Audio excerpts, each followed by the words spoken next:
the Airbnb code he forwarded to me, the night the bookstore loft kept the lights on. At 9:02 p.m., my phone lit up with a message meant for the better version of me. Self-check-in is ready, Jonah, it chirped, generous as a concierge. Use code 9472 on the keypad for Binder Loft Skylight Suite. Wi-Fi, open books. Beneath that, a cheerful arrow drew an alleyway I knew only from buying coffee across the street. The message arrived to the ghost inbox we share for coupons and someday plans, but the forward at the top, the accidental slip of a thumb, was unmistakably from him.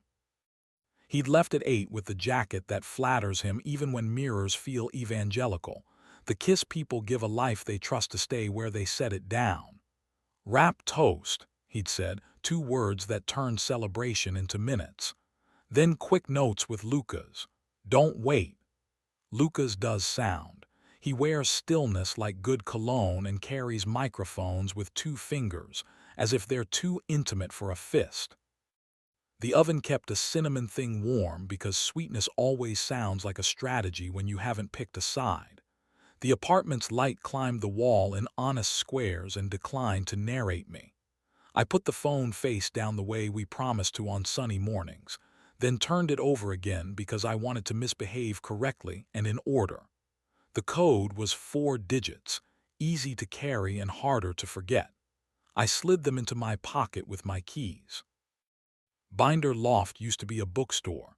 The neighborhood still pronounces its consonants around that fact. The alley smelled like wet paper and stubborn coffee. A steel door wore a keypad like a brooch. When I typed 9472, the lock considered me, clicked, and behaved as if rectangles had jurisdiction over mercy. Inside, a stairwell with chalk-black walls offered a sentence in white near the light switch. Turn yourself toward what you love. The kind of encouragement that resents witnesses. The suite sat under a long glass rib of skylight that remembered rain personally. Lamps had been aimed at brick the way museums flatter bruises into history. On the counter, an open bottle breathed out its necessary honesty. 2 glasses stood as if they had been interrupted doing nothing.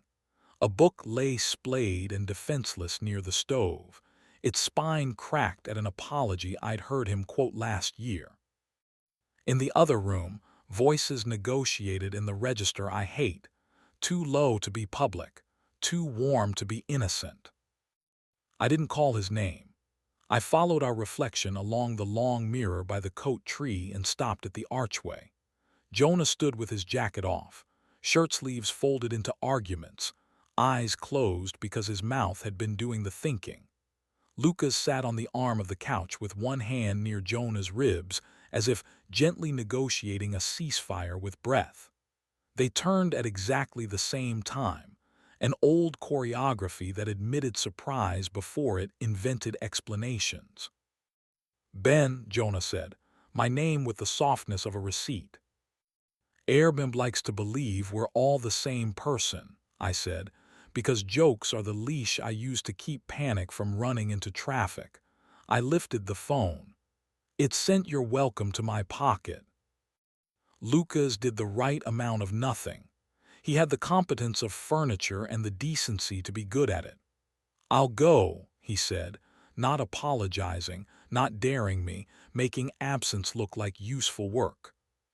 Stay, I heard myself say, which surprised everyone including me. If I wanted theater, I would have texted. We ended up on the fire escape because air is the only neutral I trust after 9. The metal grating put its cold mouth on my shoes. The block below rehearsed its reflections in rain-dark glass. The skylight behind us held the room's warmth under glass like a museum of almost. Jonah braced his hands on the rail, then opened them as if unfolding a plan he didn't want to build. I lied when I left, he said. He keeps the adjectives for mornings. Rap happened. Everyone used their best grammar on goodbye. I told myself I wanted 30 minutes where being interesting didn't need to be ethical. Lucas, I said, Because names are handles and I like my hands full when a room tilts. Lucas angled his body a respectful degree distant, looking past us at the quiet of a delivery truck revering farther down the alley. He gave me the nod men give when they've chosen to be furniture on purpose. Are you sleeping with him? The question is a cliff. There isn't a scenic route. You count to one and make your mouth earn your name. Not yet, Jonah said, clean, immediate. Then lower, the honesty that knows exactly which muscle will bruise. I brought my mouth. The rain decided to practice again. Fine, exact. A reminder that weather prefers verbs. I lifted 2 fingers to the soft place at Jonah's wrist where men keep their apologies and felt his pulse write my name without permission. His eyes closed like doors choosing the right hand. The fire escape made a noise like a good decision catching itself. You like wanting that proves something kindness can't, I said, not cruel. Cruelty is the lazy cousin of precision. You treat intimacy like a sport and honesty like off-season training. You like to coach, he said. One corner of his mouth attempted a bad idea and failed politely, which is unfair and how we're still here. What do you want? I asked. Now not the apology you drafted for daylight. He stepped into the inch that had turned into a lie while we were arguing. Heat found me through cotton like a language I was tired of pretending I didn't speak. He spoke so close my lip felt punctuation. I want to go home with you, he said. I want you to want me where our towels know us and desire isn't rented by the hour. Lucas exhaled once exact. Not approval, oxygen management. In the dark pain of the skylight, the 3 of us looked thinner than truth. I used my mouth to correct the proportion. I kissed Jonah, not hunger first, but relief.